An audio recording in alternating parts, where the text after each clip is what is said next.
Welcome to Dental Unscripted,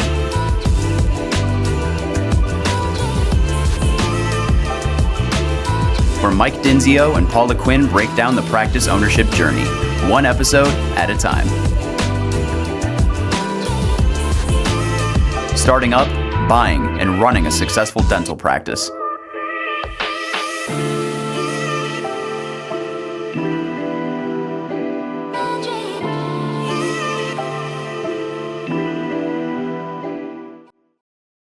Hey guys, welcome back to another episode with Dental Unscripted. It's Michael and Paula, your co-hosts. We're happy to be here. We're excited. It's we're getting this week going with a podcast, and we have a topic today that we feel like is pretty relevant, and we think it was important enough to make it a podcast and come up with a cool topic that you all might be thinking about or found yourself feeling these certain ways. And so we're excited to get going and discuss the abundant mindset versus the scarcity mindset, and how it can really cripple you as a business owner and even person. But before we get into all that fun stuff, just a couple housekeeping things per usual. Be sure to subscribe, follow us. We're trying to get our followers up, just like you all try to do that in your practice. If you see that 5-star review, please click on that. It helps us on our ratings. We don't do anything with this other than give our time and share our knowledge. And if you could pay us back by simply giving us a like or just do a Google review, we'd really appreciate that. So I guess without further ado, Paula, how are you doing this morning? I'm doing great, thanks. Our energy is well, that's what happens when we do podcasts in the afternoon. Yeah, right in the afternoon. Yeah. So I haven't had enough cups of coffee, but yeah. So Paula, I was thinking about our clients, more recent, and I don't know if it's about the generation. I know you've been doing a lot of generational research lately, and maybe it's some of the generation. I don't want to turn this episode into the generation. We should do an episode on the generation. We should do that. Let's do that. Why don't you finish that book, and then we'll do the episode. Okay. On the Gen X and the Ys and the Zs and the X and Qs. Let's do it all and kind of break it down as to how the generations really think about this stuff. But I do find that our clients of late, and we work with a lot of younger docs, less gray hairs like myself, and more folks are just jumping right into dentistry as new practice owners. They get into this mindset of, I got to hold on to whatever I have or I'm going to lose it. They try to control things. And essentially, we identify that as this idea of scarcity versus abundance. And so, essentially, I looked up, used the old ChatGPT button here, and I wanted to know really what do I mean by scarcity? I know what it feels like, what it looks like, but by definition, the scarcity mindset is a way of thinking where you're constantly feeling like there's not enough money, time, opportunity, resources, or even love. And that you have to fight and compete and hold on tightly to whatever you do have. And so we see this, right? We see this in our clients. We see them just trying to hold on to every little bit. And Paula, I know that you've seen this. What are your thoughts? How? I know I just read the definition, but this idea of scarcity, do you see this? I know you see it in our clients, but we see it in the decision-making process, don't we? On all things. Yeah, I think it's actual financial business decisions about the practice. I think it's decisions about the team. I think it's decisions about, patience. I think exposes itself in lots of different ways in dental practices. Yeah, and just probably all business owners in general, even it's even shown up in our world, of course. So we're human too. We own our own business. And I think even us being held back in some decisions because of a fear of loss, that's a real thing. It's a real thing. So what is abundant mindset? It's the opposite, of course. Good old ChatGPT gives me the opposite of scarcity. That's not a definition, but it's a way of thinking where you believe there is enough opportunity, resources, and success to go. Well, that's the opposite. Literally the opposite. So, whereas scarcity is like you focus on the lack of or a fear of loss, you oftentimes think of like the short term, decisions made for survival right now, not for long-term growth. Whereas the abundant person is focusing on possibility, what's possible, trust in growth. Hey, let's trust that this is just going to grow, and if it doesn't, well, we'll cut losses and move on. But that's okay. We got to try this. It's possible. You're thinking long term. You're celebrating more often. You're open. You're generous. So I think we all would prefer to be more abundant, but it's scary. Paula, when you've been in businesses a long time, like you obviously can think of some times that you fell into both of these opportunities. Do you have any examples that you can think of? I know I'm totally off the cusp, but even when you owned your practice, even maybe when you worked for the other consulting firm. I can think of two right now in my own practice. Okay, go. What are those examples of both abundant versus scarcity that being put in those situations? Go ahead. Well, when I first bought, I can give you all the reasons why I made the choices I made. However, yeah, of course. Well, I bought during COVID. It was difficult. Everybody knows that even after COVID to find teams. So that did have a little bit of impact. But I also wanted to run lean and mean because I was a hygiene owner and have that, that 30% automatically went to the doctor. Yeah. So here I'm already operating at 70% profit, not profit, but leeway, runway. And then you just got the regular wages and the overhead. So all you dentists out there, you don't usually have that extra 30% that I had. Yeah. So, I try to get by with less employees all the time.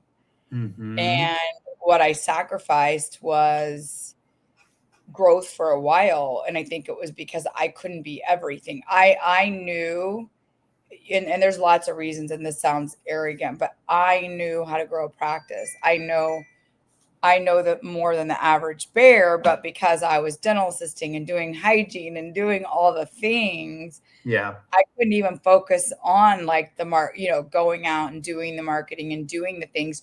So here I had an advantage over most owners because I had a me that couldn't do the dentistry. So I should have been out doing the marketing and the things, but instead of paying a dental assistant $20 an hour or whatever, I decided I can jump in, and so for a long time I couldn't find one. Then I just couldn't find the right one. So I kind of ended up, doing everything. So that was one, living in scarcity there. Well, hold on. I love that, and I think we should talk about that. I was going to go into my abundance. Oh, you wanted to brag on the abundance. Yeah. I mean, okay, go for the abundance. Well, I was just thinking that, I was translating that to like even our clients and trying to hire the next person, or I get the call or the text all the time, Michael, this gal was asking for $26 and we posted for $24.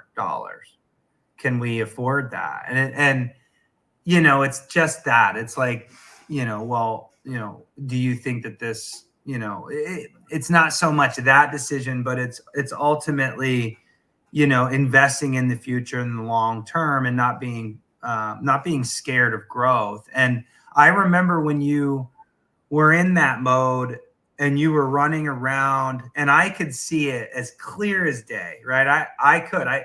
You were doing all the things, and there's only so much that you can do to the point where you're either going to kill yourself, which you were heading towards that path with physically and mentally.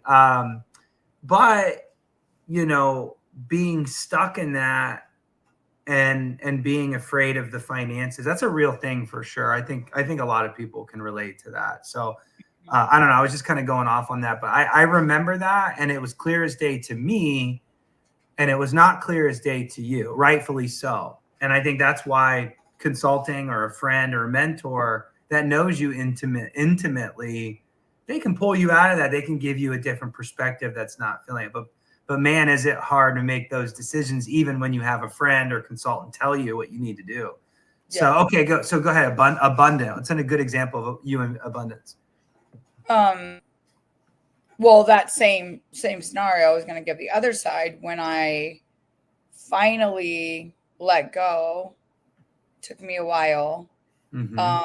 You know, by the time I sold, I wasn't even doing hygiene anymore. I had 2 hygienists, and I had a couple doctors, and I think I was able to give that patient experience that I wanted and do some of the marketing that I wanted. And I feel like it grew, you know, it grew exponentially because I finally, you know, I finally invested in those things that I was so fearful to invest in.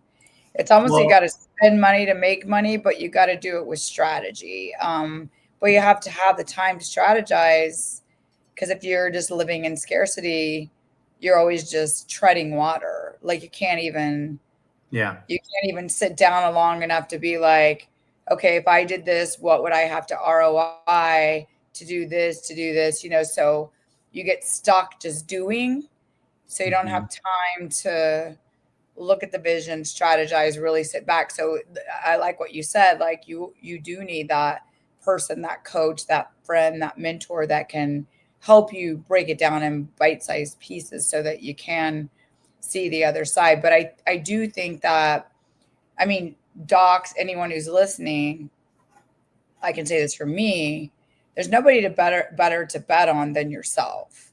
You know, no matter who you are, you're not going to let your baby go under. You know, you're going to do everything you can. And so you kind of have to trust some of those things. Well you know, said. So I mean, that's just kind of it. I guess it was just, once I did come from more abundance, like, hey, you know what? I got this. We can do this. More positive attitude, more positive self-talk, you know, things like that. It just, you know, like I said, it was probably should have done it sooner. You know what? A lot of things are going around in my head as you're talking. Like we do a lot of training on behavior styles when we're coaching our clients. And, you know, we always laugh because if any of you know the DISC analysis, behavior analysis, that's what we do. DISC, look it up, take the test. I think there's some free ones out there. There's a lot of S's, and I don't want to talk over our audience's head, but there's a lot of S's in the world of dentistry, and S's are amazing. I have a brother that's an S. Is he though, or is he a C? He's both. I think he's both. He's definitely that Labrador retriever, just that's true. Yeah. Steady Eddie. You know, he gets a little excited sometimes, but for the most part, on a daily basis, he's there and he's Mr. Steady, and he doesn't like change. And so what we just described was an S audience, and that S is just very like, they're not going to make huge moves. They're not going to be super bold like a D. So a D is very dominant, very ready to take risks, very quick, sometimes can be abrasive, or it comes across abrasive. And a D takes action. And so, you know, it's kind of funny because, like, you know, we all know that person in our lives, or those other dentists or colleagues that are just quick to make action, and they're okay with risk. Right? They're very quick to make some decisions. And if it fails, it fails. Okay, we learn from the failure. Whereas a lot of the S's are going to research the crap out of something just to try to prevent the thing that could happen. And what we don't do probably is we don't like appreciate, well, what's the worst that could happen? And maybe do a projection. Okay, well, I lose $1,000 if this doesn't work. Well, that's a risk we're willing to take. Let's do it. We're probably not going to lose 1,000. Maybe we only lose 5. But if we're willing to lose 1,000, let's just push the button and see what happens, or whatever that scenario is. And I think us as business owners, definitely dentists who are predominantly S's, try and really push on this idea of just growth. Because if you're just thinking, you're focusing on what you do have and not letting that go, it's really hard to make that thing grow without focusing on the things that need to help you focus. I think that's really interesting, Paula, because you mentioned once you finally made those decisions, it grew. I like that you tied that back to strategy, because if you focus on probably the wrong things with the wrong strategy, maybe you don't have the same growth. So had you stepped away from all of those roles that you were playing in your practice and focused on the wrong thing, maybe not patient experience, even though that's what you focused on, maybe you ended up focusing on a different business, you might not have had the same success. So it's really interesting that strategy and mindset kind of collide for ultimate impact. I don't know if you followed me with that crazy in my brain there, but if you don't focus on the right things, maybe it doesn't grow. But the first step is just thinking that it can grow, I guess. Yeah. So let's throw out, go ahead. Yeah. It seems like you want to say something there. I'm reading your eyes there, but. No, I mean, you were saying something and I was going to elaborate, but I think it's just more of the same thing of just, I think it's definitely more comfortable, especially if you are micromanaging yourself, your practice, whatever. I think the reason it was important to me is to trust. So once I could lay out a plan, a strategy, then I could trust myself. I wasn't in the mindset to just pivot. It's different. It's different when you're like being adventurous or making quick decisions when it's either doesn't affect money or it affects small things. But when the bigger it gets, the more impact it has. I think even the most action taker D's can turn kind of into what you kind of described as an S today, because you feel like if there's no room for failure, like this is everything. And so I mean, it is a lot of mindset, but I think you do also have to strategize to trust yourself, to take those leaps, I guess. Yeah. No, you're right. Like if it's $1,000, it might be an easy decision, but if it's $20,000, it's a different. You say that, and it is kind of funny because when you say those docs ask us, hey, can I pay $1 more an hour, or can I pay $2? I love that they come to us. I'm not saying that, but then what we do as coaches is put it in the perspective is, okay, it's $1 an hour. Do they even work 40 hours a week? Most of the time they're not. So it depends on where they are in their journey, but the team members are working 20 to maybe 40 hours a week. So this is a decision over 4 weeks, $160 or less. It's like, if they're not worth it, then they're not the right person. Like at the end of the month, you're still saying, I can't believe I am paying that person $160 more a month than I did before. I mean, it's probably not the right person. Yeah. Well, I was going to say, like, the $2 difference, to your point, I love that you broke it down, because the $2 difference is $160. But usually, like, it's either just a bad fit or a good fit. Yeah. It has nothing to do with $160.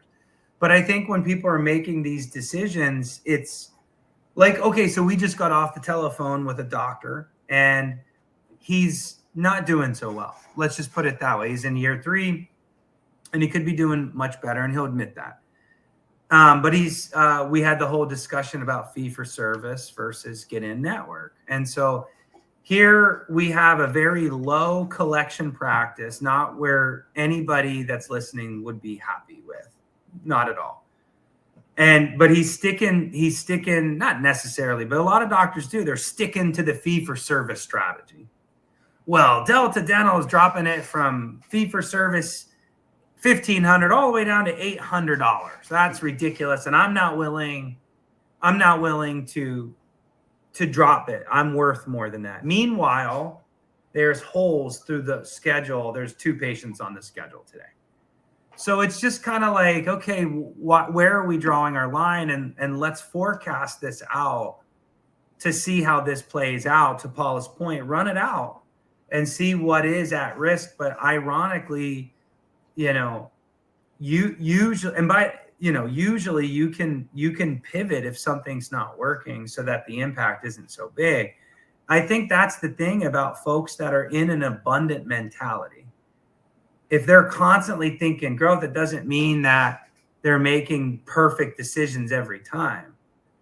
But if you know your business, or if you have a consultant like us or someone watching your business, it's like, hey, this isn't working. We got to adjust and change course.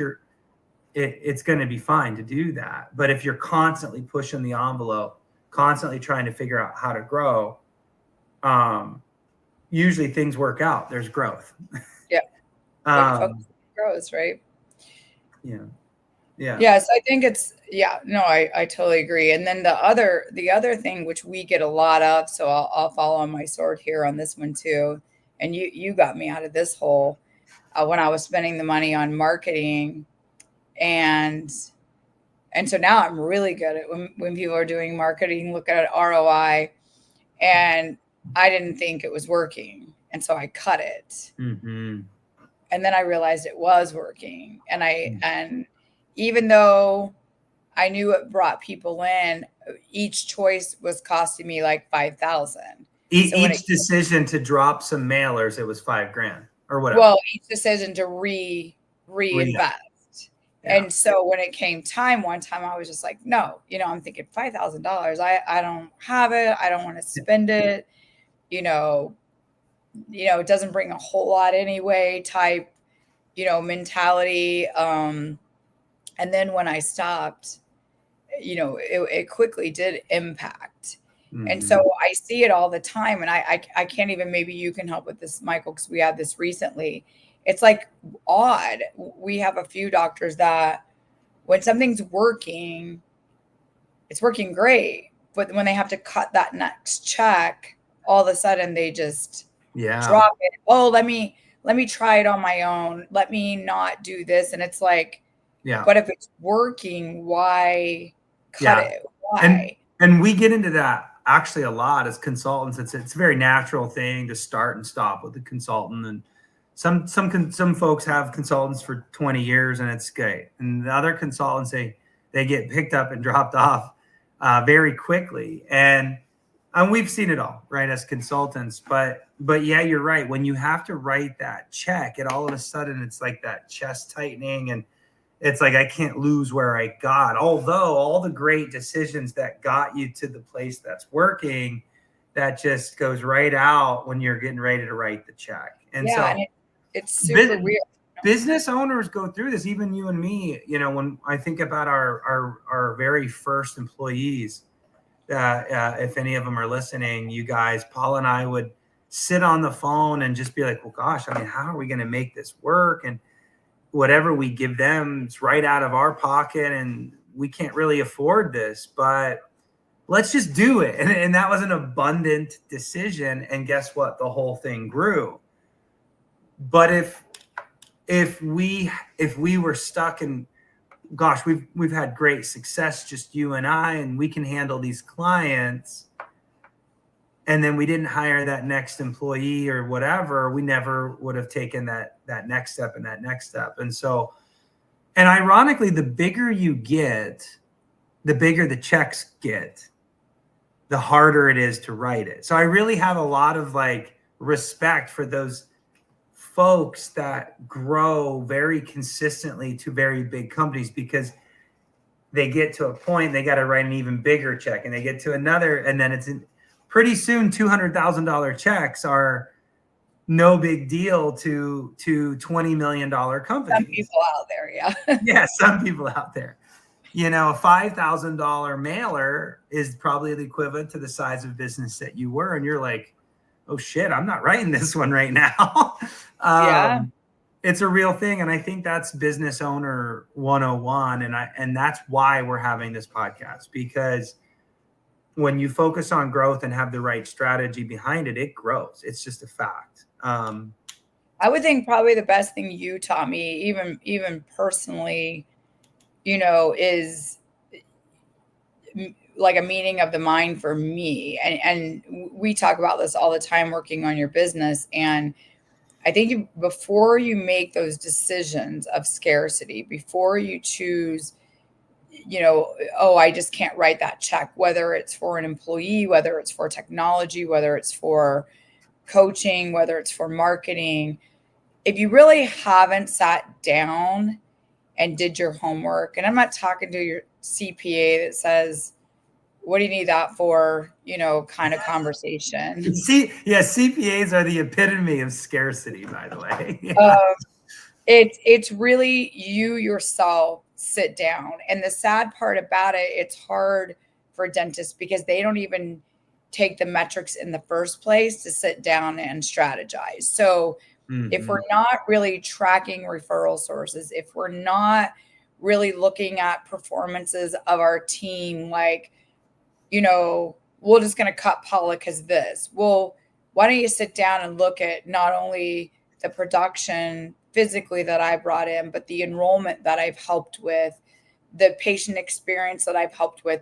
So if we're not really tracking metrics and really having those performance check-ins with our team members, we're not really measuring KPIs, whether it comes to marketing, technology, things like that, you really can't make that decision. I was going to say educational decision. Yeah. Mm-hmm. Yeah. You really can't make that. So then it's just a gut.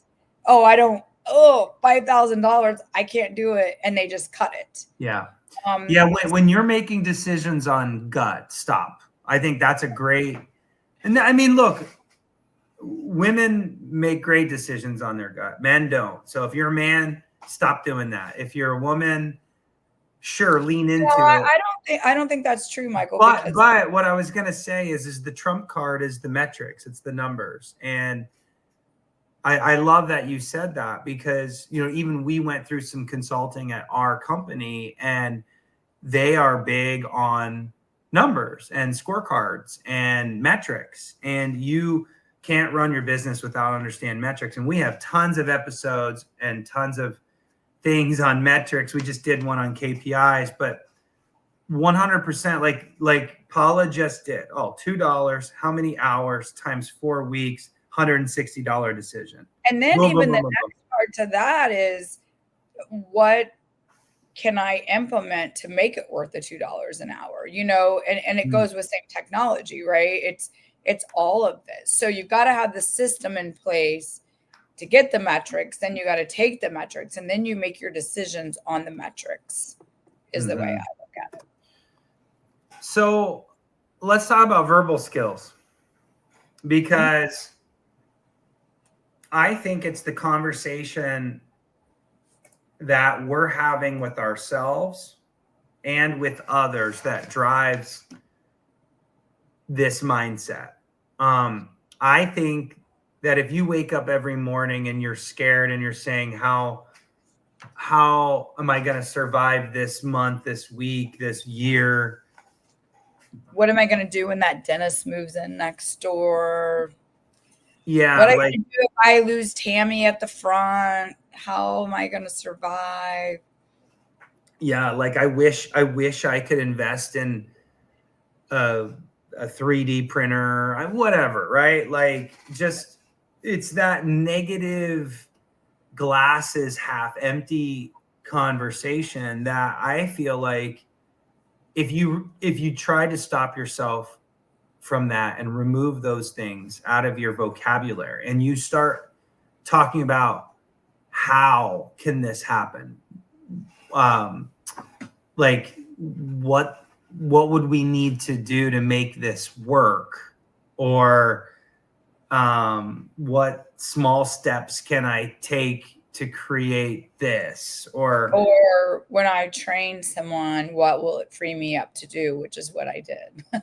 Exactly. Like just, and then celebrating. I think all of us need to celebrate more. Even at next level practices, that's why I love our team meetings, because we force them to celebrate. Like the other day we had a team meeting and they said they got up to 380 Google reviews. Oh my God, that's amazing. What did you do? Well, we just started asking and having conversations. Oh my gosh, can we do that more? And everybody's like, yeah, we need to do that more. And it's just like, it's contagious to celebrate. And it's a good reminder that possibility is an opportunity. And if you don't celebrate, then you're constantly thinking about what's going to hit me next, or what could happen that's negative. I don't know. I think it's just a training inside. Does that make sense? Yeah. And I think this verbal skill is really good for docs listening, because I hear it all the time. Well, doctors and hygienists, is they live in fear, scarcity, that if they diagnose their patient right, their patient's not going to do it, or they're going to feel like the patient feels they're ripping them off. They're going to feel like the patient's going to feel like they want to just buy a car. And so what I see a lot of doctors do is patch, watch, underdiagnose, hygienists not diagnosing perio, all because, part of it, I think, is because it's under their watch and they feel guilty. And then part of it is they have a fear of diagnosing a patient because the patient won't like them, or they'll go somewhere else. And I'm here to tell you that, presenting the ideal treatment plan with confidence, the patient does deserve to make their own choices and be presented with the best options. I don't joke about this, but I bring a very serious conversation to it. And I say, look, people get diagnosed with cancer all the time. And we wouldn't want, number one, our doctor to not tell us this week because they want to wait and plant a seed and tell us over a 6-month period, right? Mm-hmm. Number one. And number two, you want to catch it early, you want to catch it, and then you want to put the decision into the patient's hands. Patients get to decide if they want to treat their health or not. Let them decide if they want to treat their oral disease or not. So I see it all the time with diagnosis.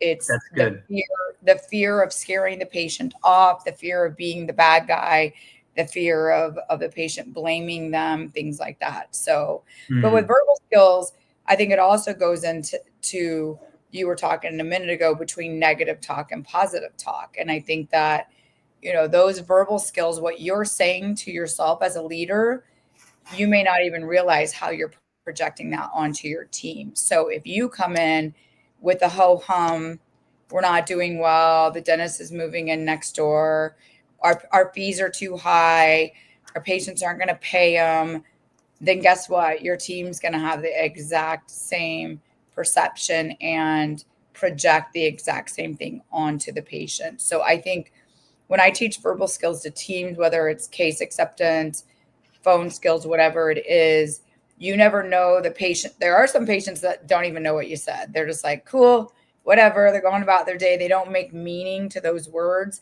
And then we have a lot of patients and people who make meaning to everything you say. And then there's somewhere in between.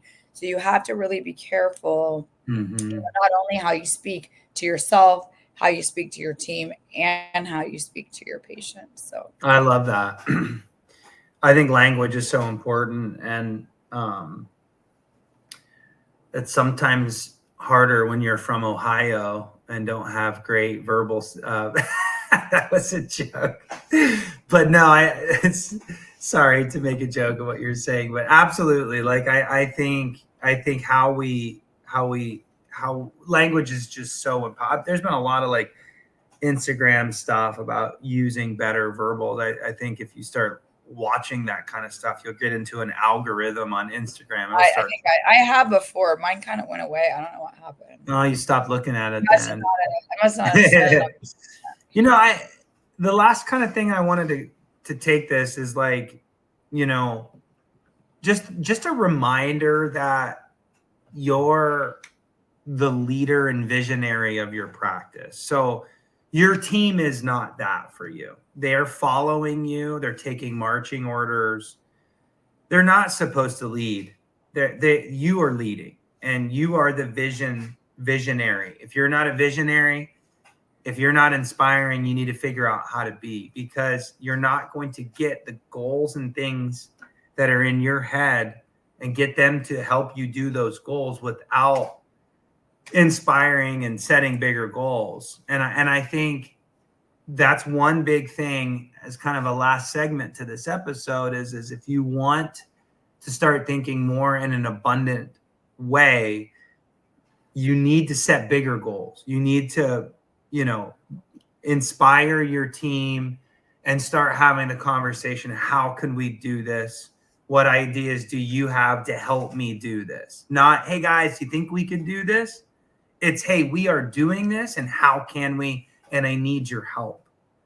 There's a big difference in that, right? Because there's too many doctors out there that own practices that are expecting their team to drive them, and that couldn't be. Asking them to make decisions or asking for permission and forgiveness. No, like, you own your business. There's no reason for you to ask for forgiveness about setting goals or trying something new. Go do it, break through, have fun with it. And if it's a fail, well, sure, there's going to be some bitching, but it's your practice. And so you got to inspire them. That's exciting. And I think once that becomes a culture, then Nancy Joe, who's kind of a buzzkill, you know, who's kind of an energy vampire, will find her way out the door, because you have created a culture of possibility, a culture of growth, a culture of how can we do this. And Nancy Joe, who's saying, well, Delta Dental's doing this, and it's like, okay, bye, like, got it. Yeah, you know, there's plenty of practices that are successful with Delta Dental, you know. So break it. Yeah, so you got to inspire them, and then you got to break it down into clear, objective goals. Hopefully not too overwhelming, but why not? Because if they're a little overwhelming, it should be a little uncomfortable to break through some barriers. So, Paula, you do a lot of our annual planning, and it's interesting, right? Like when folks declare really big numbers, what usually happens? At the end of that year, they hit them, or they try like hell to hit them, you know? And so, and the team usually rallies around them, and the team usually ups it, you know, a couple $100,000, if not more. They do. The doctor says $1 million. They're like $1.5 million. We're like, oh, okay. How about $1.2 million? Let's yeah. You know. Yeah. Go ahead. Go ahead. No, I was just gonna say, but if they did $1 million last year and they're declaring $1.5 million and they land at $1.2 million, it's like, holy crap, right? So sorry, go ahead. Yeah. No, I was just gonna piggyback. You know, number one, you know, we don't have to make with positive talk. Maybe Nancy Joe also gets inspired. You know, some people, you know, they just need, you know, that energy around them, and they can, maybe not to the extent that some people can, but we can see them be invigorated. And I was just going to, you know, piggyback off, you know, you talking about them being the visionary. So I think absolutely, if you want to leave a legacy, like a dental legacy with your patients and your team, and even yourself, I think that you do have to lead with vision and not fear. I think you do have to, like you said, Michael, lead with confidence, with no apologies. I think you got to invest in the growth and take the time to look out there and do your proper ROI. I do want you all to know the pie is big enough. The patient pool is big enough. the team members are big enough. And I had a dental office right next to my dental office. Heck, I borrowed from them. Sometimes they borrowed from me. Never once did I think, oh, he's going to take a patient. Matter of fact, sometimes I wanted to give him a few, like, can you take this patient for me, please? So, elevate your team, elevate your patients, elevate your practice. If you want to invest in technology, just do the homework. I think that when we've all felt it before, and it's probably more personal than in business, but when we lead with abundance, when we have that willing to share, that openness to whether it's our mind or items or anything, we usually get back tenfold. So I would say if you give your team this gift, you're going to get it back, because this is what they want. They want direction. They want to please. They want to have fun too. They want nice equipment, nice things. Not saying you have to have that at first or everything has to be state of the art. But if you all say, like, we want a 3D printer, right? Oh yeah, let's do it. You just all sit down as a team and figure out what do we need to do to get us there. So yeah, I don't think any goal is too small. It's just maybe a matter of how and when. But I think you can still get there. So I think that's a great way to end the episode. And folks, if you're interested in chatting and getting a second perspective, we'd love to help you out. Just kind of fight that dragon every single day if you can. So,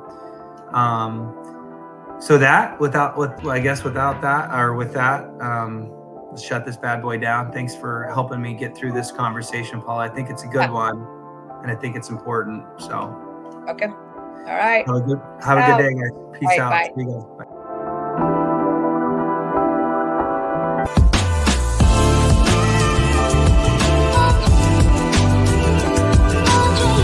Thanks for listening. Let us know how you like the show. Rate us on Apple and Spotify. Subscribe and follow for more.